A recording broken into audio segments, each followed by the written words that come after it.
العاشرة تماما بتوقيت العاصمة أسمرة. إلى حضراتكم نشرة الأخبار مستهلة إياها بالعناوين.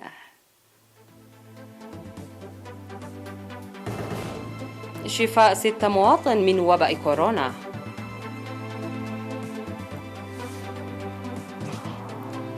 إنتاج الألبان ومشتقاته في مدرسة حقات الزراعية الفنية. دعم جمعية معاق الحرب عينيا. مقتل عشرات المدنيين في هجمات إرهابية بمالي. طالبان تسعى للسيطرة على مزار الشريف وواشنطن تتدخل دبلوماسيا. شقيقة كيم تهدد واشنطن وسيول بسبب المناورات المشتركة.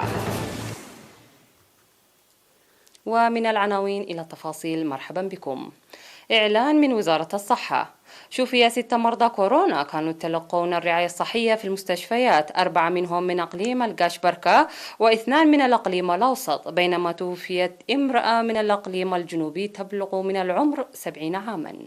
وبهذا بلغ عدد المصابين بفيروس كورونا في البلاد حتى الآن 6589، شفي منهم 6498 وتوفي 35 مريض كورونا، فيما لا يزال 62 مرضى يتلقون العلاج في المستشفيات. وزارة الصحة 10 أغسطس 2021. قال مسؤول مصنع الألبان في مدرسة حقات الزراعية والفنية السيد عوت نقوسي إن المصنع يعمل لسد احتياجات المنطقة من الألبان ومشتقاته. وذكر إنتاج الزبادي والأجبان والسمن في المصنع بجودة عالية لسد احتياجات المنطقة نسبيا. وقالت الطبيبة البيطرية التي تتابع أوضاع الأبقار الصحية السيدة هنسو كسته إن الأنشطة التي تجري تمر بعملية صحية لضمان الجودة، داعية الجهات المعنية لحل مشكلة العلف في موسم الصيف والتي تؤثر على الإنتاج. وأوضح مدير المدرسة الأخ إسياس تقاي أن المصنع قدم منذ تأسيسه أكثر من 56 ألف لتر من الألبان للشعب والمرافق الخدمية.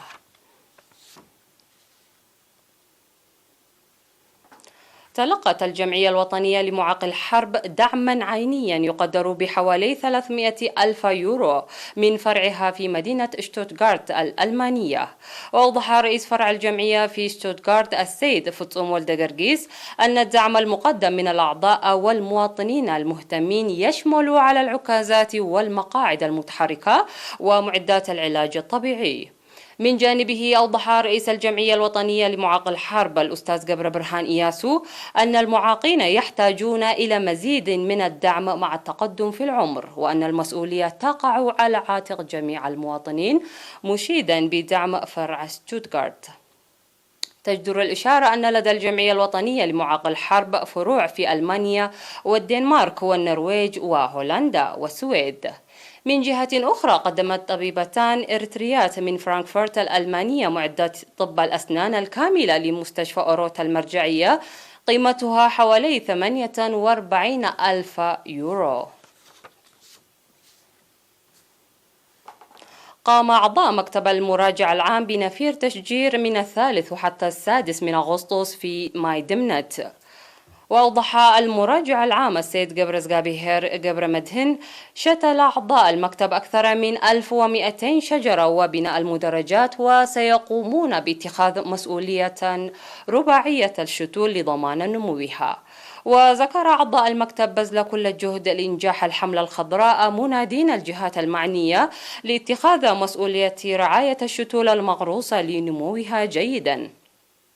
هذا وقد غرست أكثر من 51 ألف شتلة في مايدمنت بالأقليم الأوسط بمشاركة مختلف المؤسسات وتدريج مساحة 22 هكتار، وتشمل شتول الأشجار المغروسة الصنوبر والزيتون البري والبان.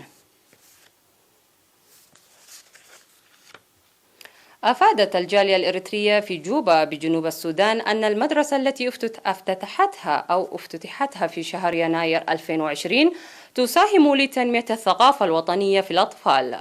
وذكرت الجالية في التدشين الذي نظمته يوم 8 أغسطس تبرع المواطنون ب21 ألف دولار لتطوير المدرسة التي استقبلت في عامها الأول حوالي 150 طالب.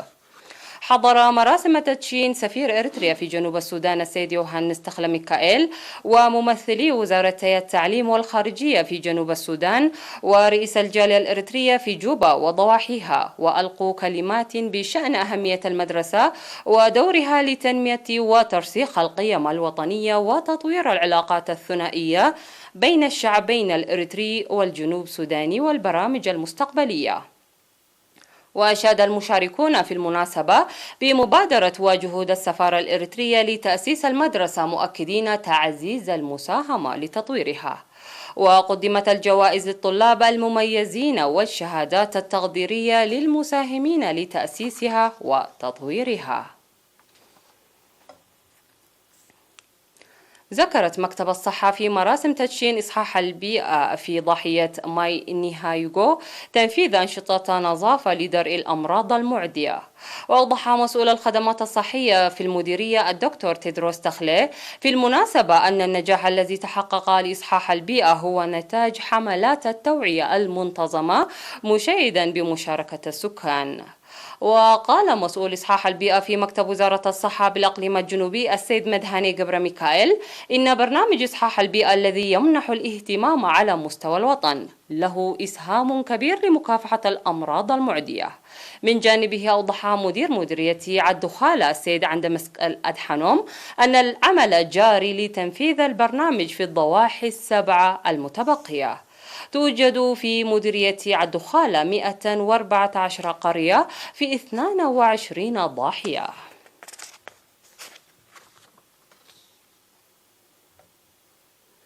فاصل ونعود لمتابعة الأنباء على الصعيد العالمي، ابقوا معنا.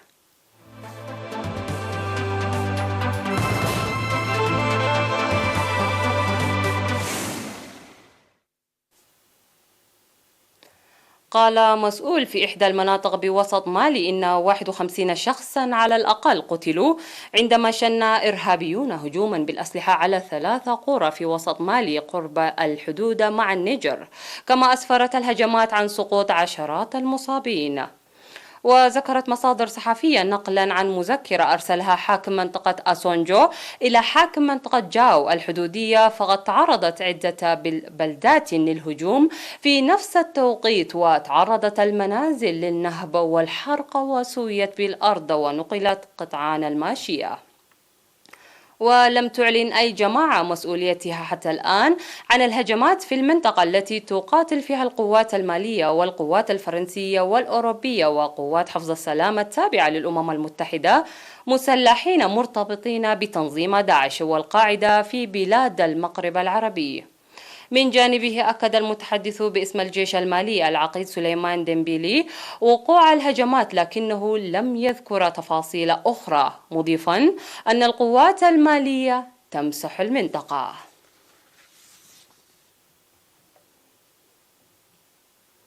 تسعى حركة طالبان إلى السيطرة على مزار الشريف كبرى مدن شمال أفغانستان، حيث عززت مواقعها، فيما تعتزم الولايات المتحدة إجراء محادثات في الدوحة هذا الأسبوع من أجل الضغط على الحركة لوقف هجومها العسكري.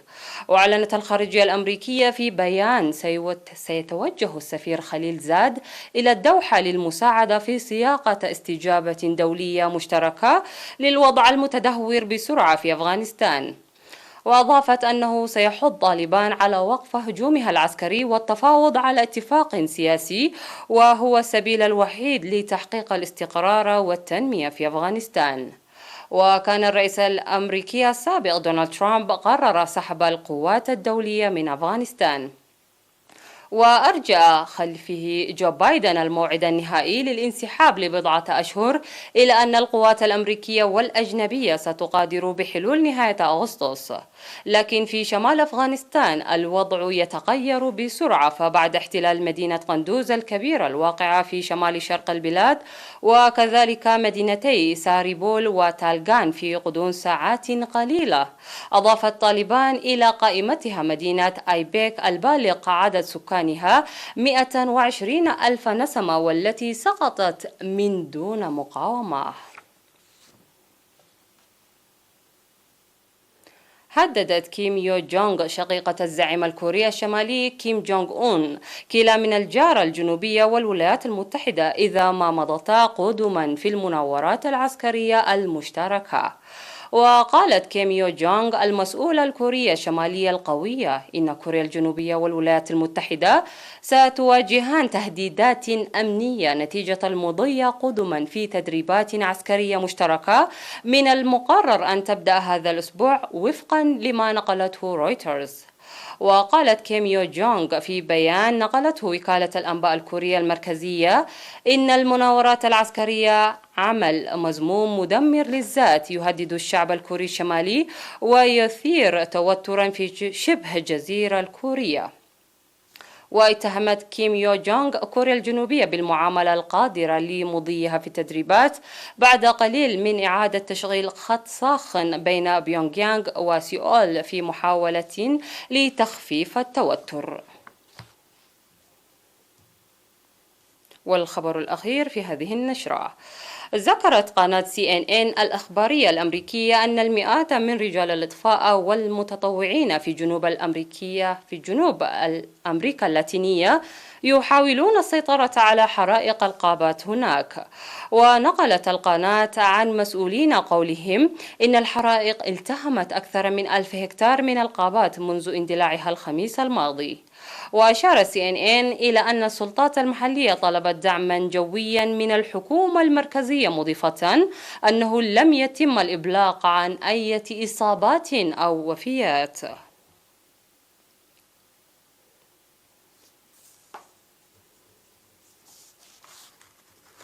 انتهت النشرة، إليكم أبرز ما جاء فيها.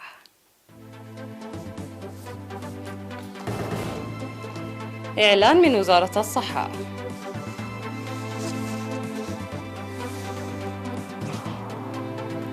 إنتاج الألبان ومشتقاته في مدرسة حقات الزراعية الفنية. دعم جمعية معاق الحرب عينيا. مقتل عشرات المدنيين في هجمات إرهابية بمالي. طالبان تسعى للسيطرة على مزار الشريف وواشنطن تتدخل دبلوماسيا. وشقيقة كيم تهدد واشنطن وسيول بسبب المناورات المشتركة. إلى اللقاء.